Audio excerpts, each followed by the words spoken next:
I'm going to share my screen. Did it come? Oh, what happened? Oh, give me 1 second. I have to fix that. I thought it was working. Okay, thank you. Okay, now I will present this and let's see if this works. Is it working? Okay, great. Thank you. No more surprises. I'm going to share my screen.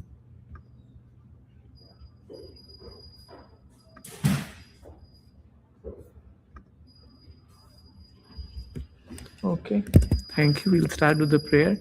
Om Ajnanatimirandasya Jnananjana Shalakaya Chakshurunmilitam Yena Tasmai Shri Gurave Namaha Shri Chaitanya Manobishtam Stapitam Yena Bhutale Swayam Rupa Kadamayam Dadati Swapadantikam Vandeham Shri Guru Shri Yuta Padakamalam Shri Gurun Vaishnavamsha Shri Rupam Sagrajatam Sahagana Raghunathanvitam Tam Sajivam Sadvaitam Savadutam Parijana Sahitam Krishna Chaitanya Devam Shri Radha Krishna Padan Sahagana Lalita Shri Vishakhan Vitamsha He Krishna Karuna Sindhu Dinabandhu Jagatpate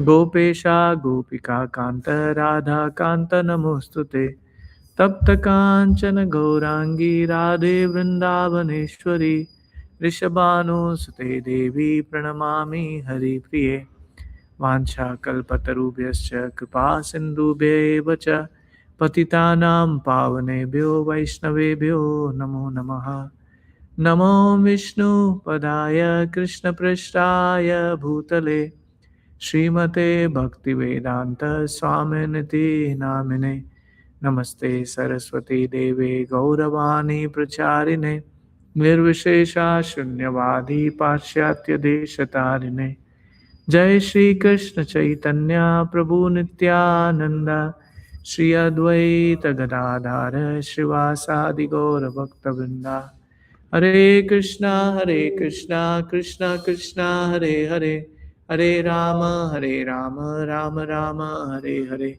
Mukam karoti vachalam pangum langayate girim yakrapa tamaham bande Shri Gurun Dinatarinam Paramananda Madhavam Shri Chaitanya Ishwaram.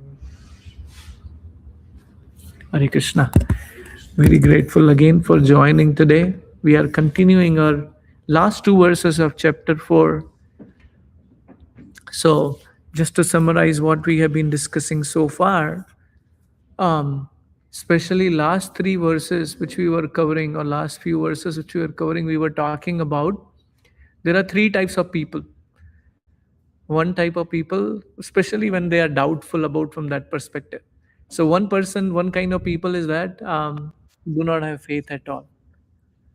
They are like two-legged animals because what is the commonality between animals and human is eating, sleeping, mating, and defending. If the human is also doing the same thing, which means it's no sophistication, it's just a two-legged animal. And then the second kind of people we talked about is ashratadana, which means those who have knowledge of scriptures. They first people do not believe in scripture also. So the second kind of people, they have knowledge of scriptures, but they don't have a faith in spiritual knowledge. We covered that the professor maybe last time when we covered Cincinnati, Ohio, right? We covered that part. So spirit, they have faith in scriptures. Of course, that guy didn't have that either, but they do not put faith in spiritual knowledge. So they understand this is there. And then the third kind of people is who have the knowledge of scripture, who have faith also to some degree, but they are doubtful about the supreme personality of Godhead. Most of us before coming to Krishna consciousness fall into that category. We are here, which means we have faith in scripture. But if Krishna is the supreme personality of Godhead, that I'm not sure. That is how we come, and until we read Bhagavad Gita, we actually still struggle Whom should I worship? So that's the third category which we talked about. Hare Krishna, thank you for coming. Like we give an example about a rocket to go up based on the data, it needs to have the speed of 11 kilometers per second. If it cannot maintain that speed, it has to come back. And that's how, a lot of time the launch of rocket, it failed, it just came back and hit there, right? So that's the thing. So similar way, we need a certain faith to go and grow in spiritual life. Without the faith, it just, uh, what do you call it as? Huh? It fades away, correct. And it's like more of a spiritual entertainment. I like for an example, at least I remember when we would go for a movie, then the hero heroine is being separated, or there are some emotional moments, or there are tears flowing from her. Not that we have really genuine affection for them, but it is just that part of the scene which actually makes us feel emotional, but there is no connection there. Similar way, as long as the faith is not there on the spiritual knowledge, it just kind of um, a kind of massage to the brain, and something like, oh yeah, yeah, I like that, but there is no transformation which happens from that perspective. So that is what we covered so far in last section of the fourth chapter, second last section. This 41, 42 is the last two verses of chapter 4. So we will learn about, um, if we have a necessary faith in Lord's teaching in Bhagavad Gita, then we should get the jnanam, we should understand the transcendental knowledge, right? And that could lead us to Nishkama Karma Yoga. So we should do his activities. At the same time, we should have Shraddha also. A lot of times I've seen a lot of people have the mood to serve. They want to do service. They come to the temple. They do service. They do a lot of not a charity, but what you call it is philanthropic work. You can put it that way. They take it that way. They come to the temple. Hey, can I help you? Can I do some service? It's nice that they have that mood of service, but not the faith. So what the challenge with that one is that anything happens, these guys are the first one to fade away. Like for an example, someone say, oh, you should not have cut in like the straight, you should have made it square. And the person said something in not a palatable way, and then these guys just, oh, this guy spoke to me like that, I don't want to go into this temple. A lot of people are like that. And then they call it as spiritual shopping. They go to another temple. Hey, I don't like these guys. So now I'll go to another temple. They continue for a certain time in that temple, and then something happens. Some person who is not experienced, who does not know how to communicate, and they again speak something which is not palatable. This guy fades away from there also, and then go to a third temple. So that's the challenge. So verse 41, which we are covering today, this is the section, last section in this chapter, is how not to be touched by the sin. Right? How not to be touched by the sin. Thank you, Dora Swami, for Prabhu, for joining. So this is the last Thank section. you. We've been in the previous section, we talked about three type of activities. One is karma, vikarma, and akarma. So we spoke about karma are the activities based on the scripture. And then the second kind of activity we talked about is good deeds, that is called as karma. And wrong actions, which is leading us to vikarma. And then akarma, which is not binding us, we don't get any results out of it, so we don't have to come back here. So with that, we want to start this 41 section.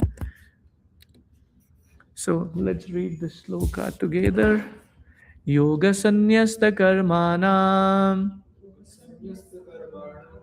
Before we do, we'll recite, because without Vyasadev's permission, we should never read Bhagavad Gita, because he is the writer of all scriptures. Om Namo Bhagavate Vasudevaya.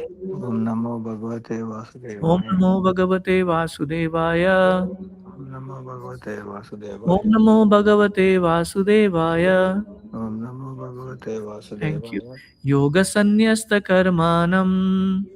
Yoga Sanyasya Jnana Karma. Sanchinna Samshayam. Jnana Sanchinna Samsaya. Atmavantam na karmani Atmamantam na karmani. nibatnanti dhananjaya. Nibbidhanti dhananjaya.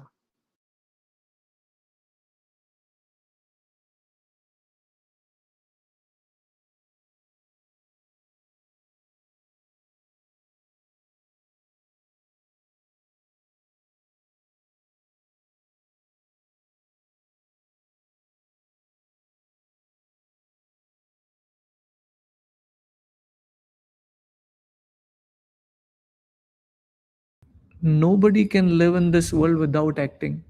We perform various activities. The darshan will open in another few minutes. Thank you. You can join us for Bhagavad Gita class, or you can just wait here. Thank you. So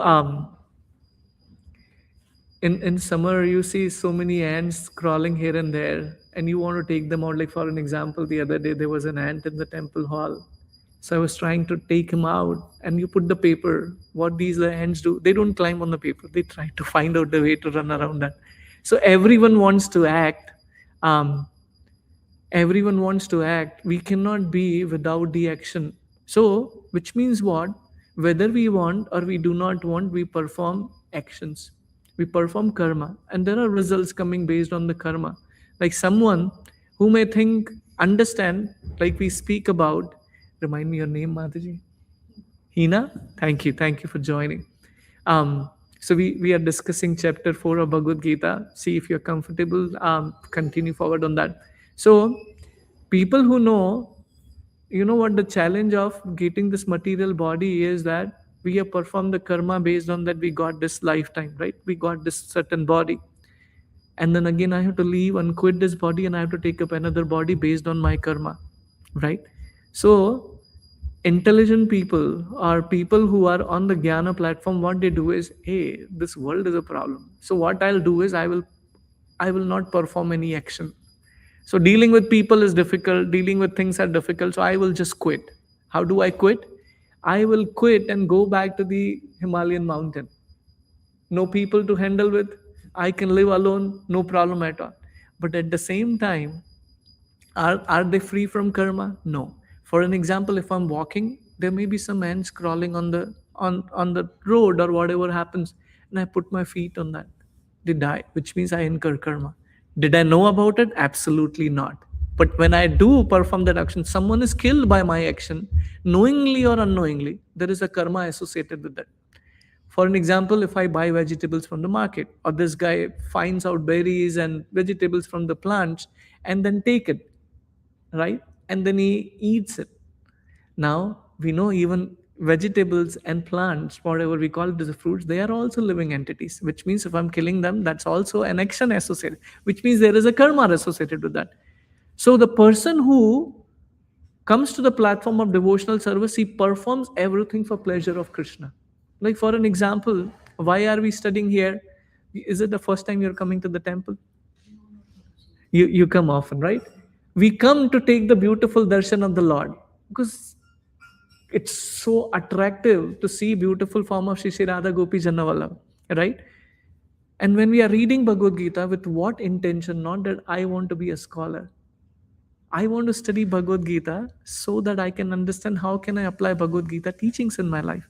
So one who acts in devotional service, which means one who does every activity for the pleasure of the Lord. So we talked about two sides of the pendulum. One side of the pendulum is perform the activity, which is going to create the bondage, and I will have to take the body in next life, right? That's one side of the pendulum. The second side of the pendulum is, hey, work is binding, that's why I'm getting another body. I don't want to perform action, let me go to the forest and perform that. So these are two different pendulums.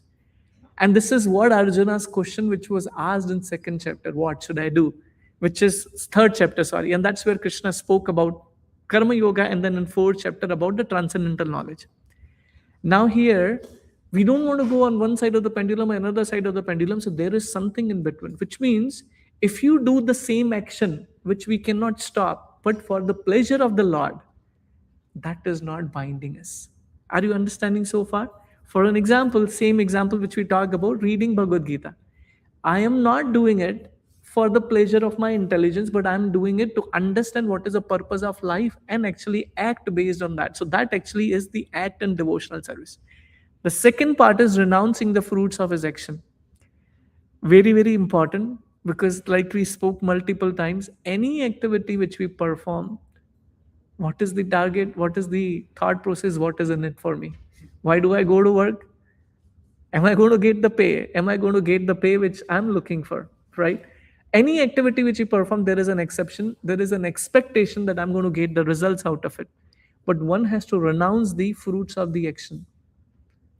in a very interesting way. There is nothing we can renounce. What is renunciation means? I possess something and I'm giving it up, right? Which is correct. So now question for all of you. When I took a birth, when I came into this material world, did I possess anything? No, right? When I leave this world, do I carry anything with me? No, which means I came empty handed and I'm going empty handed. So, is there anything which belongs to me? No and yes. The exact answer is no, but the yes is that yeah, I did work and I accrued the salary. So the question here is that who provided the intelligence? Who provided the body? Okay, my parents provided the body, right? My parents gave the birth, so now they are the one who gave me this. So I'm saying they are the one, but who gave them the body? Their grandfather. And you go above, and you go to Brahma, and who gave the body to Brahma? Lord Vishnu, right? So it comes out ultimately. We don't possess anything to renounce. We can't renounce anything because nothing belongs to us from that perspective. So it's a yes as well as no. And then the third one, the doubts have been destroyed by transcendental knowledge. So many questions from the childhood to the whatever age we are currently in. There are so many questions. Even when we go to give an interview, there are questions. To appear for a position, there are questions, and you answer for that. So there are doubts associated with that. Hey, am I doing the right thing? Right? So when the doubts are destroyed, doubts are considered to be like the ignorance, which means I don't have a clarity. And light is considered to be the destroying the ignorance, destroying the darkness. Right? So when we acquire the transcendental knowledge, it is actually removing all this thing, right? That's an important one. Thus he is not bound by the reaction of work. Why not bound by the reaction of work? Because I am not doing this activity for my pleasure. Now the question is that, do we have to work? Yes, we continue working. Do we have to take care of family? Yes, we have to take care of the family. Do we have to take care of the body? Yes, we have to take care of the body. But what is changing is the consciousness. Why am I doing any activity, which is different before coming to the transcendental knowledge? When we acquire transcendental knowledge, before that we have no idea why am I doing, what am I doing. Like for an example, what is that? Exactly, beautiful, thank you. You are already connected to Krishna consciousness, Mataji. Okay, thank you. So Krishna should be in the center, and this is what is actually, you see, Krishna is telling Arjuna, "O conqueror of riches." So if I move to the next slide, what we are seeing in this translation, we already read that stuff, but in the purport, very famous author called as Baladev Vidyabhushan is saying such a person will attain the perfection of stopping all actions. Why? Because I'm performing this activity, not keeping me in the center. Like Mataji spoke about, I am keeping Krishna in the center. Activities are the same. I'm still doing the same activity. I'm not giving up the activity, but my consciousness or purpose behind those activities is changing. The second one is, in such a state, a person will reach the state of no karma. We spoke about akarma, which means whatever activities I'm performing, I am doing it for the pleasure of Krishna. You got to go somewhere, Mataji. Okay. No restriction. You feel free to take darshan, sir. Okay, thank you. Just wanted to make sure. I just asked you just like that.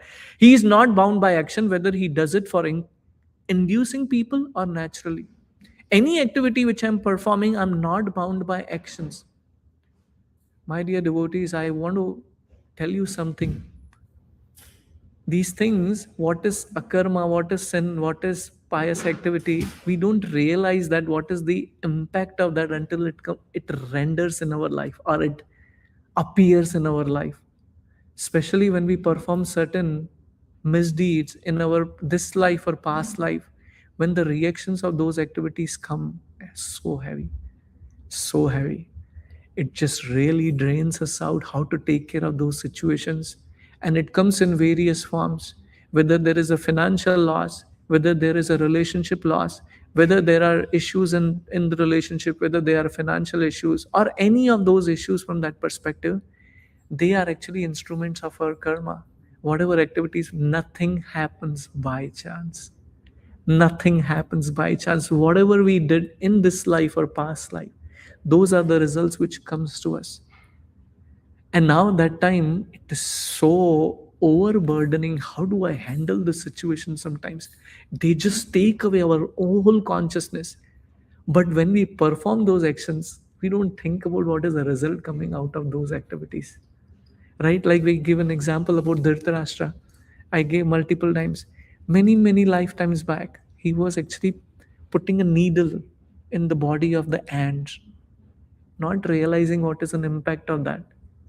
Even the child, sometimes the children do that, like some children have the tendency, like at least in India, when the dogs come, no, they just chase behind them, they hit stones and all that without realizing what is come. I cannot say I am a child, there will not be karma coming to me from that perspective. I'm still obliged to that rules and regulations which are there. And that is what is such a significant point, that the person is not bound by the action, which means I don't have to take up this body again in another world to suffer from that perspective.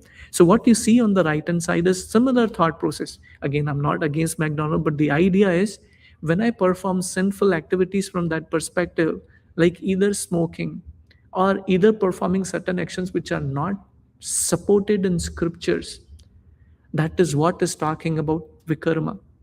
And what you see on the top side of the picture is basically every activity I'm performing the same way I'm doing, but now I'm keeping Krishna in the center. Right? This is what is being spoken about. Thank you, Srikant Prabhu, for joining. So I'm moving to the next slide. Now there are different kind of activities one performs, right? Karma, Jnana, Yoga grouped under three headings. So Bhagavad Gita is primarily divided into these yogas, which is Karma, Jnana, and Bhakti Yoga, which is the important. So one is, Srila Prabhupada says, one is karma, which is fruitive activities. Everyone is working to get some money, and money means to satisfy my senses, my demands of senses. This is called as karma, which we already know from that perspective. Sorry, I should keep it here. So first part is bhakti. This is where most of the population lives today. What is bhakti? Enjoyment. Let's keep God away, because I feel He's intruding me in my enjoyment.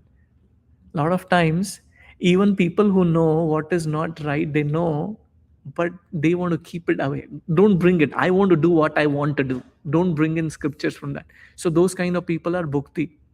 So when they perform certain action, when they do perform activity, they suffer the reaction of it, and they understand, hey, I did this because of which I'm suffering. So what they think about is, let me get out of that. So I want to get out of bhukti, which is mukti, that is another side. I want to be released from this material body. And that is what the mukti is. And the third part of that is, so the first kind of people, they want to enjoy everything. The mukti, they want to renounce everything. This is not mine, this is not mine, this is not mine. Now, when they perform that activity, they achieve siddhis. So there are 8 kind of siddhis one achieve.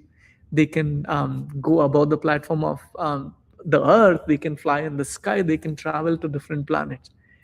Now, this is again another kind of sense gratification. So first is forget everything. I just want to enjoy. The second is I want to curb my enjoyment. The third thing is, after I curb my enjoyment, I got the siddhis. Now I want to have those siddhis. I want to showcase people, oh, you know what I can do? I can produce gold just from my hand. And what happens is they bring at the end restlessness. Not easy to stop activity. Like for an example, today is Ekadashi, very auspicious day. Not very easy to stop avoiding eating grains.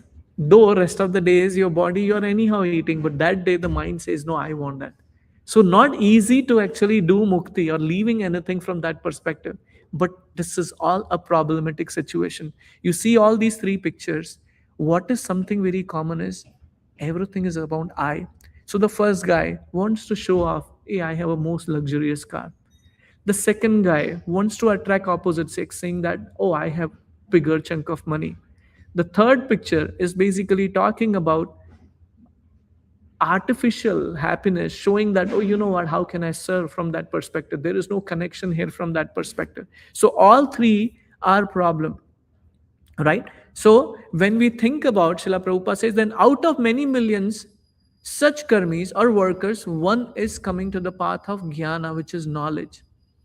And when a man comes, or when I say men and women, we are the soul, so don't take it wrong. When a man or woman comes into the platform of knowledge, when one becomes frustrated by working hard and tasting all the results of karma, when one is not satisfied, then it comes to the platform of knowledge.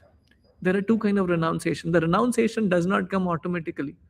Sometimes we have bad experiences, like in Hindi there is a kahavat, दूध का जला छाछ भी फूक फूक के पीता है. You've heard about that? Which means once you drink the hot milk, it burns your tongue. Even if you drink buttermilk, which never actually affects the tongue, but you are very careful. Hey, maybe this may turn. So this is the thing, and this is what is being spoken about.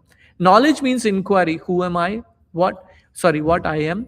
Why am I frustrated? Why am I confused? And what is my position? And this is what is being spoken about. The first picture on the top. In spite of reading so many books, I don't come to the conclusion. What am I supposed to do out of that one? And the second one is actually understanding that, yeah, ultimately purpose of knowledge is that I want to come and surrender to Krishna from that perspective, right? Similarly, the Siddhis Kami, or the mystic yogi who desired the spectacular powers by mystic yoga, such as many which we talked about, you see those in the picture, making oneself smaller than the smallest or lighter than the lightest. Can you quote me an example from smaller than the smallest? A person from our scriptures who had that siddhi. Ah. And can you quote the example also? Where was that? Yeah, so actually, when he was crossing Lanka, Hmm. there was a huge monster, Hmm. and he entered in the as a form of a fly or insect, and he came back, or something like that. Yeah, yeah, thank you. So there was the demon who actually caught hold of Hanuman, and she said, "You have to enter in my mouth and come back." And Hanumanji became really small, entered into the mouth, and came back. The second incident is when he's entering Lanka. Yes. At the time, the Lankini stops him, and he was trying to enter, and she stops him because he was just trying. He had siddhis. Not that he did not have siddhis, but what did he use siddhis for? Not to show off. He used it in Lord Ram's service. Is that right? That's an important aspect which is being spoken about. So there are different kind of activities, karma, jnana, yoga, which we talked about, two pendulum, which is either bhakti, either bhogi or tyagi. We don't want to be renunciate. We don't want to be a bhogi either. We want to engage everything in Krishna's service, which is what is being spoken about here. You see an example about Dhruv Maharaj here. Dhruv Maharaj, he actually did not accept spirituality with the blind sided. Oh, yeah, because Narada Muni came. He actually declined his proposal before. And Dhruva said, either you tell me how do I attain what I'm looking for, or please go away from here. Because what is Narada Muni's proposition? You go back, you're a child. Sometimes somebody does not behave well with you, and then you take it in a bad way, so just go back home. He said, I want to attain what I'm looking for. Either you guide me, or you. So he actually heard the instruction from Narada Muni, and then he followed the path. Narada Muni is the one who asked him, you go to Vrindavan and perform this tapasya. Narada Muni is the one who gave him the mantra to chant, because he did not know what mantra to chant from that perspective. And what is happening here? Very important. He went to the forest with what consciousness, or what is the desire he had? I want to be, like in today's we call, we want to be a billionaire. He wanted to be the he wanted to possess the opulence more than his great grandfather, who is Lord Brahma. So what is the context behind it? I want to be the enjoyer. Is that right? And now when he sees Lord Vishnu, when Lord Vishnu touches the conch on his head, what happens? He changes. He says, I don't want anything. These are like the broken glasses. So what has changed now? I am not the focus right now. Krishna is the focus. And that is the role of a guru. Role of a guru is to transform from I to Krishna. We live in the world of I, me, and mine. And Guru helps us to go to the platform where I understand I am not the center of the world. Krishna is the center of the world. Right? So that's an important part. So here you see, so one has to understand it is not to be accepted blindly. It is not forced upon anybody. He chose that to follow that. Dash Shri Radha Gopi Janal Bhagwan Ki Jai. Nitai Tapana Gaurari ki Jai. Srila Prabhupada ki Jai. Therefore, Bhagavad Gita is there. Try it to understand scrutinizingly with all your arguments. Not that we shouldn't ask the question. We should ask the question and clarify if we don't understand that part. That's how the knowledge is acquired. Knowledge cannot be just acquired by just hearing from that perspective. So means I will be perfect in fruitive activities, I'll be perfect in knowledge, I'll be perfect in mystic advancement, and I'll be perfect to understand the absolute truth. This is called firm, unflinching faith. Faith is a very important substance in the path of devotional service, because that differentiates between the different level of devotee. Like there are different grades of intellectual people also, right? There are different grades. Similar way, in the path of devotional service, there are different levels based on the faith. A person who has a firm faith, he can be the highest platform of Uttama Adhikari. A person who has the lowest faith can be on the, or a very little faith can be on the first platform, which is what is being spoken here. So the faith is, so one may say, how can I attain the faith? I want to grow my faith. How do I do that? I understand that I don't have a complete faith, or I don't have the firm faith. So what do? I discharge devotional service. What is the meaning of discharge devotional service? Like right now, when we are reading and studying Bhagavad Gita, that is part of devotional service.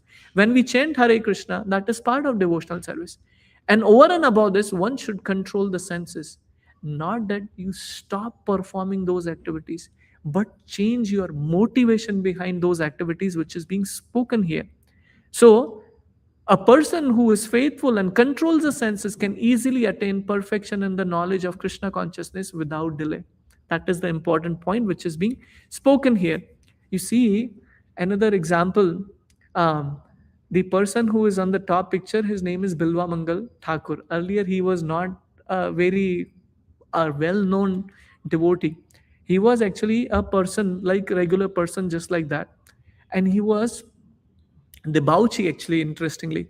And he was attracted to a prostitute. Her name was Chintamani. So one time he would go and enjoy with her every time. One time, did I share that story before? No, is that right? About Bilwa Mangal Thakur? No, thank you. Just want to make sure if it's not repetition. So one time his father passed away, actually. Thank you for coming, Mataji. Hare Krishna. So his father passed away, and he performed the final rites, and then he was so addicted to enjoy her. That night it was a severe thunderstorm, and it was pouring like anything. So what did he do? He actually came to the river, because Chintamani was on the other side of the river. So there was no boatman that day, because it was just a thunderstorm. So he wanted to enjoy her, and he wanted to cross that river. So he thought there was a log of wood. He thought it was actually a dead corpse. It was a dead body. He holded it and he crossed the river. He came on the other side of the river, and he knocked the door, but she was not opening. So he climbed up the tree. To climb up the tree, there was a snake. He thought it's a branch. So he climbed on the tree and broke the windows and came to her. And she was like, "What are you doing here? Your father passed away. This is what." And she said, "The desire you have, the intense desire you have, if you use that in Krishna's service, if you remember Krishna like that, you would have attained Krishna before." And he took it seriously. He thought this is an instruction, because a spiritual master. So he considered her as his spiritual master. And he actually went on the path of Vrindavan. And he actually traveled from that perspective. And you see the second picture further down, he got the direct darshan of the Lord. And Krishna allowed him to watch Rasa Leela, which is considered to be the highest perfection of devotional service. So he writes in the second part, it says, when one is struck with that knowledge that he's writing, what I have gained, I have tried life after life, hours after hours, days after that, this sense gratification, what have I got? This is the knowledge. Then the search begins. Otherwise, it's like, what is that? Another kahavat in Hindi, bhooke. What is a bhooke bhojan? Something related. Huh? Bhooke bhajan na hoye, something like that. If the appetite is not there now, then irrelevant of 56 opulent 56 offerings should be there in front of you, you will not be able to enjoy. There has to be an appetite to eat. So similar way, bhakti is also like that. One has to have an appetite, right? Which is what is being spoken about. So I'm going to skip this and I'm directly going to verse 42. Any questions or comments so far? Good. Okay. Verse 42. Tasmat ajnana sambhutam स्वादज्ञानसम्भूतं hridstam jnana sinatamana ज्ञानात् सनातनः chitvainam samshayam yogam वैनं सञ्चयं योगम् atishthotishta bharata. Translation, Bharata. please.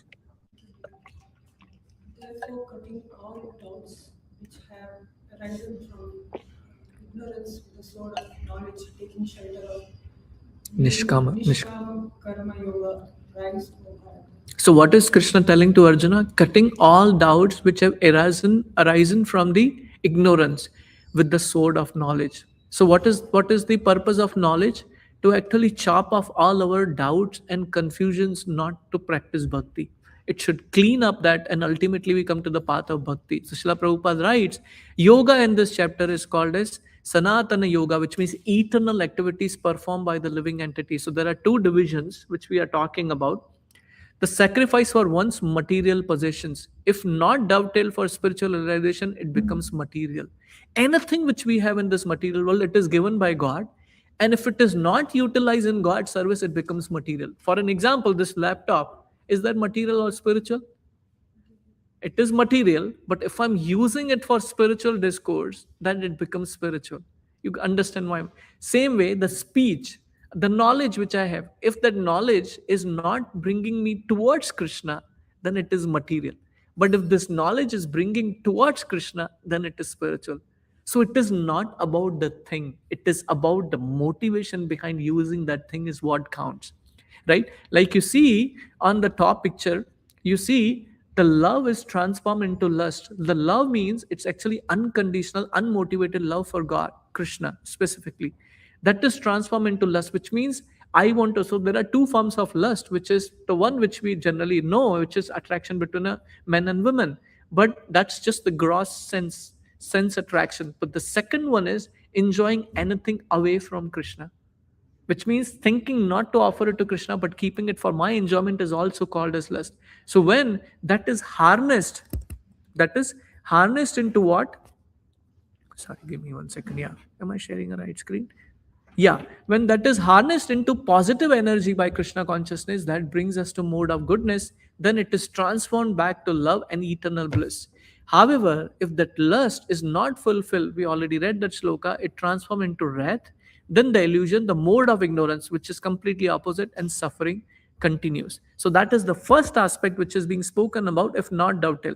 If spiritual object or in devotional service, it is perfect sacrifice, right? So what you see on the second, further down on the picture, the ladies are dancing for the pleasure of Krishna here. And this is the first part, which is two divisions, right? So second division is knowledge of self, which is pure spiritual activity. So rather than having a doubt, which you see on those pictures, actually one engages in the service of Krishna, understanding of one's own self, and then the truth regarding the Supreme Personality of Godhead. One follows Bhagavad Gita and can understand these two. How can easily understand transcendental knowledge of the Lord, as mentioned in the beginning of this chapter, where Krishna says, my activities are not normal activities. They are not ordinary activity. They are transcendental activity. And one who knows that does not take the birth again into this material world. Janma karma cha mehe divyam.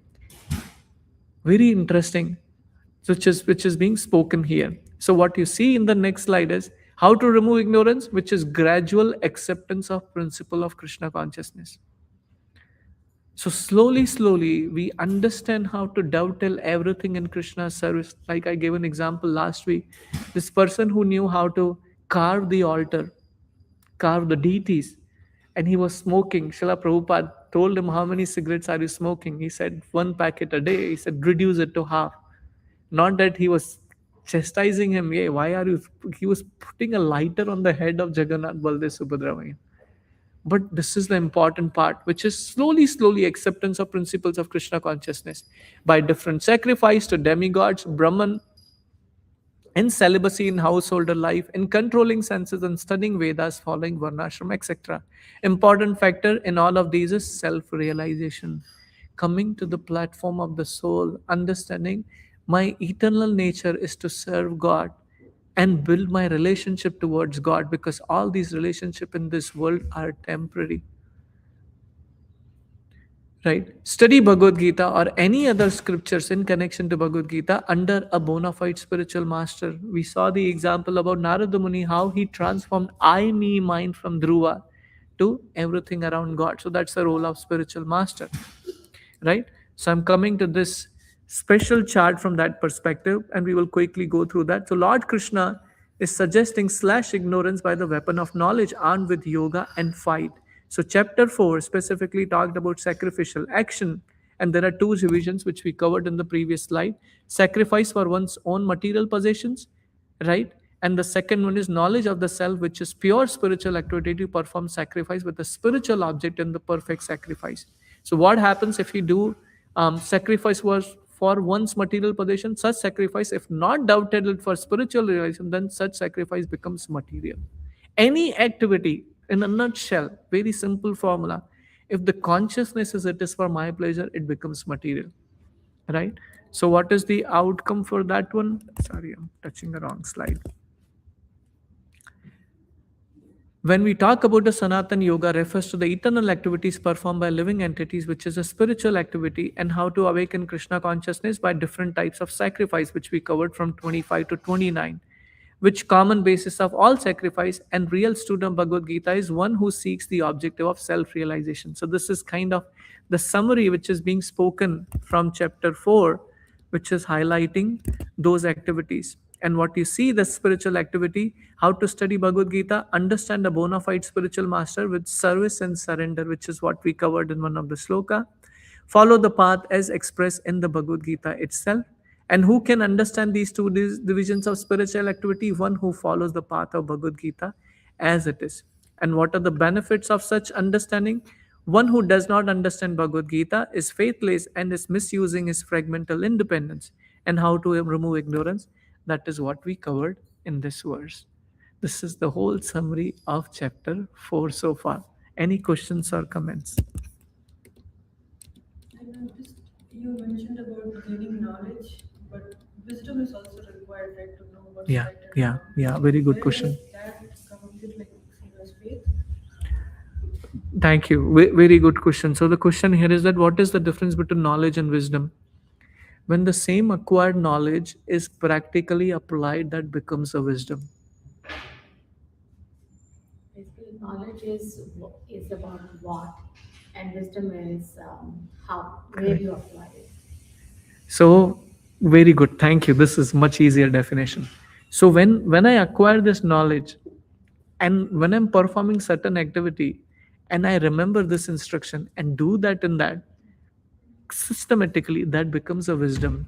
So what is the difference between a realized person and a person like me who's just speaking here? The realized person has accepted the knowledge, applied in their life, and they have a firm faith. For an example, there was a parent.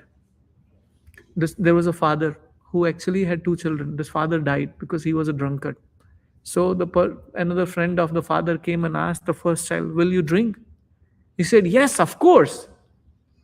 The second child, when the second boy, when he asked, "Of course not. I learned what my father went through. I don't want to land up into the same situation from that perspective." So when we talk about the wisdom, the spiritual master, which we talked about in one of the verse, he has a wisdom.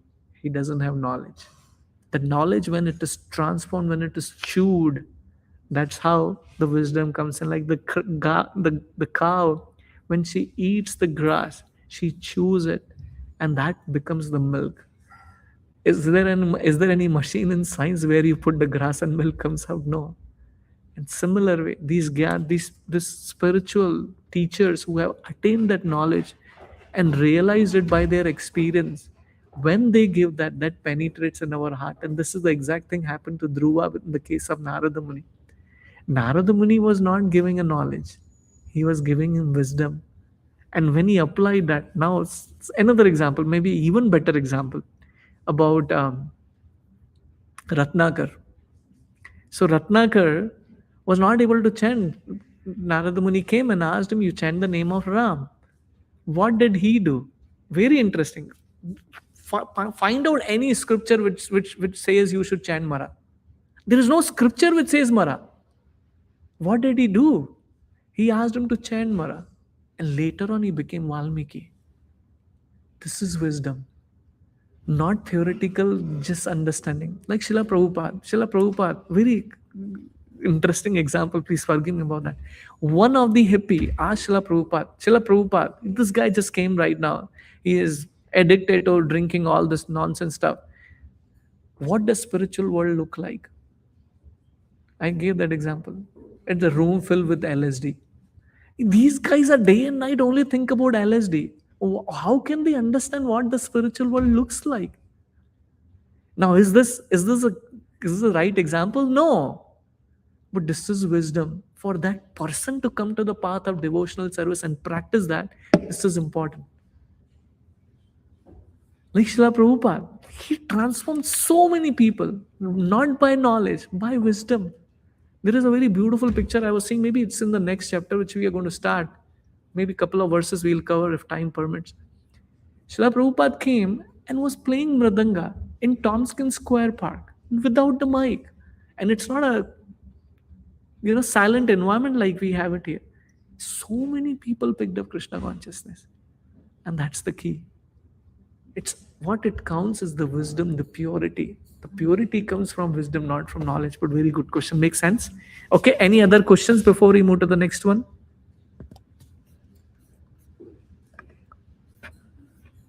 Okay, I am presenting. Any comments? We will quickly cover the chapter 5. So chapter 5, we have 29 verses. The first verse is Arjuna's question, Sannyasa or Karma Yoga. Now, very interesting question. This is the same question Arjuna asked before. So why is he asking the question again? And this is what I'm going to describe here. So what happened here? Give me 1 second. In the 4th chapter, Krishna has been talking about the karma, nishkama karma. He spoke about karma, vikarma, akarma. Just a little more summary on that part to connect these dots between chapter 4 and chapter 5. And after that, he also spoke different type of yagnas, which we know, sacrifices we covered in the beginning section of that. And he also spoke about the faith, last section, which is people who do not have faith and then all that stuff, right? And one should be free from doubts. The whole chapter was about Jnanam. So what does it mean? Arjuna is understanding. I'll come to that. So Arjuna was confused after the chapter. Krishna speak in 2nd chapter about Sthata Prajna, a person who is completely renounced, right? And then later he also spoke about Nishkama Karma Yoga. And again here he spoke about Jnana. Because Arjuna thought Jnana means to leave everything and go to the forest. Jnana means what? I understand this material world is a problem. And if I more deal with people, more involved in these activities, that will create the bondage. You understand so far, right? So what is Jnana? Let me go to the forest. Why do I act? Because action is a problem from that perspective. So he's again leaning. What was his inclination? I don't want to fight. I want to give up. Arjuna clarified. Now again, based on the 3rd chapter, Krishna clarified. In the 4th chapter, Krishna spoke about Jnana. So now he is misunderstanding that part. So this is where this question comes in. So does Krishna want me to do work as a Kshatriya, or just he wants me to sit and meditate, do the meditation, acquiring Jnana? This is Arjuna's question. So that is what is going to be covered in the first one. So this is what is asking. So as you all know, we talked about Arjuna had desire to leave battlefield, become a mendicant. So he was thinking karma sannyasis leave everything and go to Himalayas. Therefore, in this chapter, Krishna emphasized on one theme: working in devotion to Krishna. I briefly mentioned in the previous few verses. Two sides of the pendulum. Don't do anything or enjoy life, which we talked about bogi. But there is in between, doing everything, which is what is going to be spoken here. So working in the devotion to Krishna is far superior than the dry speculation and artificial renunciation, which we talk about on the right hand side. Like we discussed before, if you tell the child, don't do this, is very important.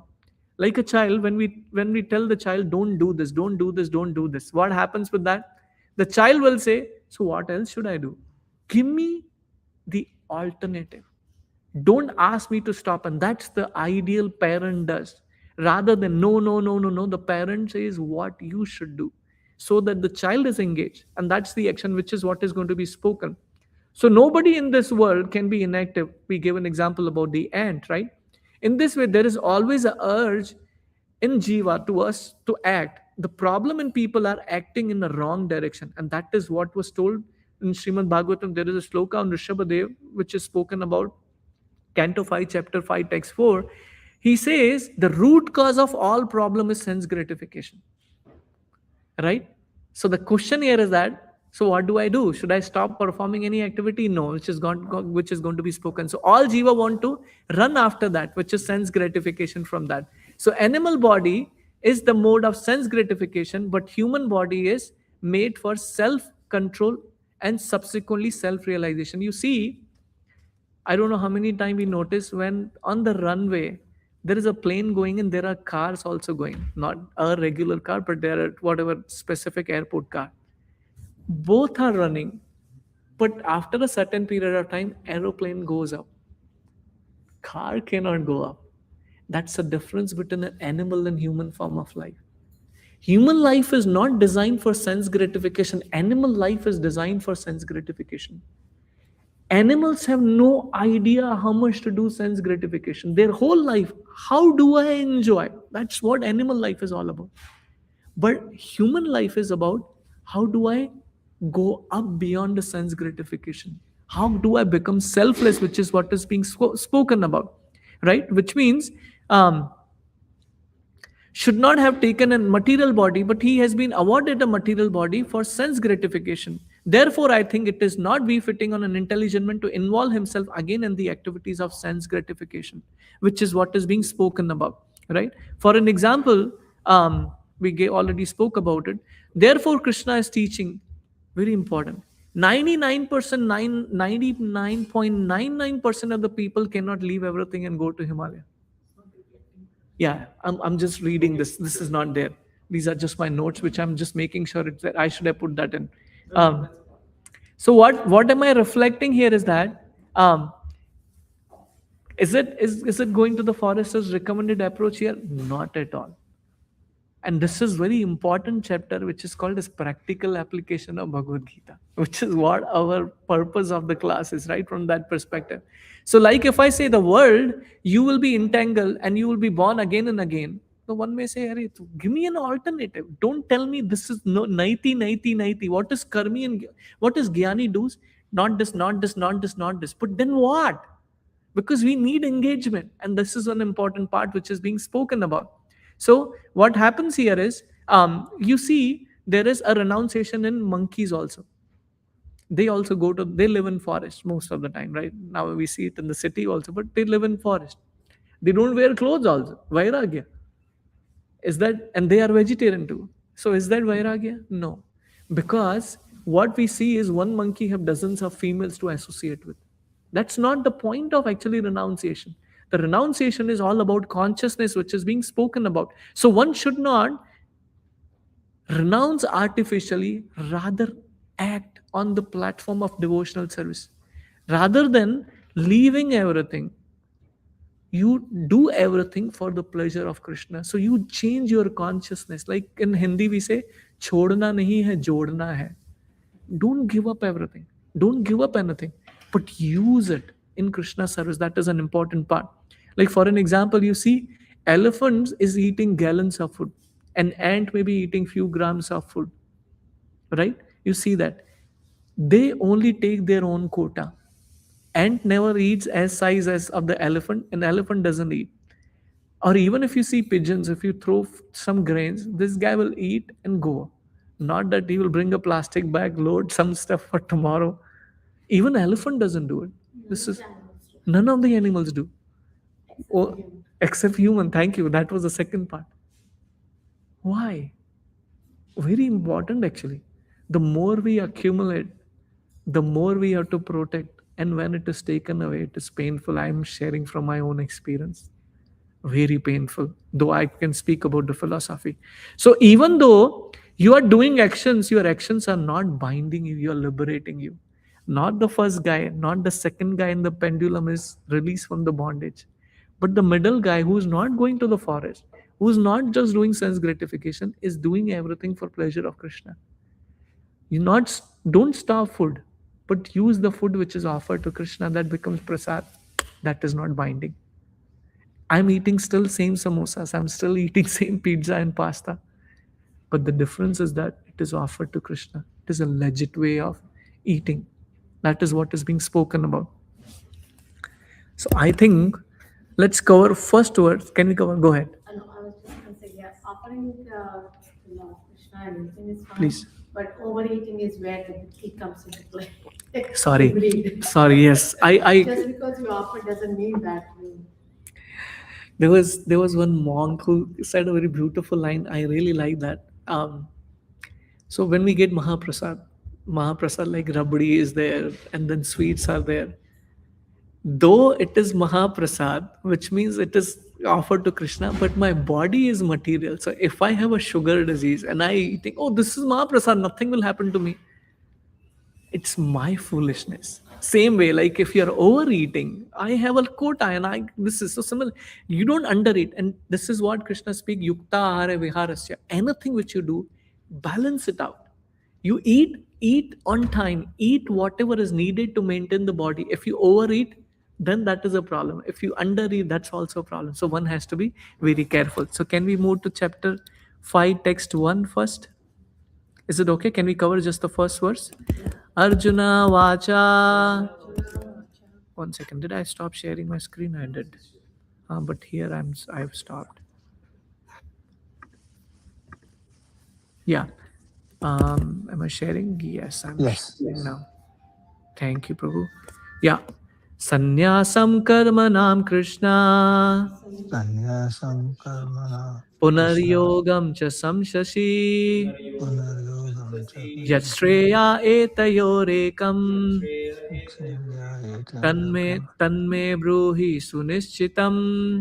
tanme bruhi Translation, sunisitam. please. Arjuna said, "Oh Krishna, first of all, you asked me to renounce work, and then again you recommend work with devotion. Now, would you kindly tell me definitely which of the two is more beneficial?" Very nice. So Arjuna said, oh Krishna, first of all, you asked me to renounce work, which is what was spoken earlier. And then again, you recommend work with devotion, that I should perform devotion. So can you clarify what I should be doing from that perspective? Arjuna is not bewildered. Arjuna is asking this question on behalf of us. So which is what is being spoken here.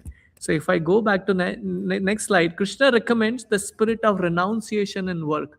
Very important if you see those bracket, but not renunciation of work. What is it? Renunciation in work, but not renunciation of work. Do you understand? It's very deep actually. Which means sannyasa in karma or sannyasa of karma.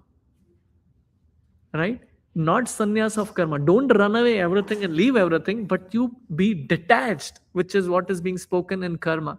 Thus, karma is superior to jnana. So not just acquiring the jnana, but karma is. So Krishna explains this deeply in this chapter. This is the whole theme of this chapter. Krishna is going to speak about how to perform everything in consciousness of Krishna, which is what is being spoken. So there are 3 yogas: Sankhya Yoga, Jnana Yoga, and Karma Sannyas. These are the 3 sannyas. And they are all about I am not the body, I am the soul. I am not the body, I am the soul. But okay, I understood I am not the body, I am the soul, but what should I do with it? Which is what Krishna is speaking in this chapter. So, analytical study of material body and soul. Analysis of naiti. Naiti means not this, not this, not this. Then what? God is not this, God is not this, God is not this, God is so. What is God? That is the point, and this is what Bhakti Yoga focuses on. So such knowledge ultimately leads one to find Krishna, who is root of everything. Oh, sorry, I moved to backslide. So what is Nishkama Karma Yoga? It's perfect knowledge. What is that? I am not material body, I am the soul, which is one part of what we covered. and I'm also a part and parcel of Supreme Lord, and I want to render service unto Him. I will work in detached spirit. So, what you see down, especially the second picture from the left, yeah, the person who is with the both glasses, they are actually the, this is one is Mafatlal. If you remember the cloth company Mafatlal in India, they used to, this guy has dedicated his whole life in Krishna consciousness. Really powerful and really successful person. But how he's actually a mentor, he's a counselor for many devotees in Mumbai, guiding people to come to Krishna consciousness, right? So what you see on the second chapter, understanding I am just a part and parcel. I am watering these plants, but I am not the owner of this garden. I am building this house based on my skills, but this is not my house. So who are you? I am a servant of God. What work do you do? Work allotted by God. How do you do the work? I worked hard with sincerity, dedication to best of my ability. And what do you do with this result? I hand it over to God, because